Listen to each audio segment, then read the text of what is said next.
We've got some new details now after chaotic moments at a D.C. council meeting back on Monday. That is when council members passed an amendment partially repealing Initiative 82.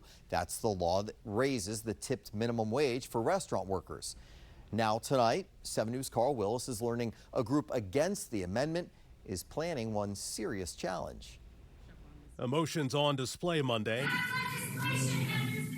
as the D.C. Council voted to hold off on raising tipped workers' earnings to D.C.'s minimum wage by 2027. We think this marks a really important first step in finding, long-lasting relief for these restaurants. But some of those workers and veterans of the industry see it much differently. Fury, straight fury. Workers in D.C. feel betrayed. Initiative 82, as it was approved by D.C. voters in 2022, was on track to increase wages before tips from the current $10 an hour to $17.95.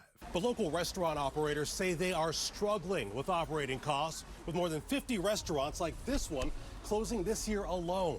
The fact that this has been voted on twice by such a large percentage of the electorate and the DC City Council keeps coming back to repeal or pause is not okay. It's undemocratic. Now organizers with One Fair Wage say they plan to file a referendum by Monday because as it stands, the wage increases would be capped at 75% of the minimum wage, with gradual increases over the next 10 years. Well, we certainly commend the city council members. Opponents of the initiative claimed lower earning workers were being hurt the most, with the cost to you, the customer, going up as well. They're not making that up in sales or revenue necessarily. So we were seeing price increases. In some cases, restaurants were opting to do service fees. Now that we have this vote in place, do you think we'll see a reversal and some of those extra costs passed on to customers? We certainly feel like there's a much better opportunity now that those service fees could go away. This is sort of a first step for relief.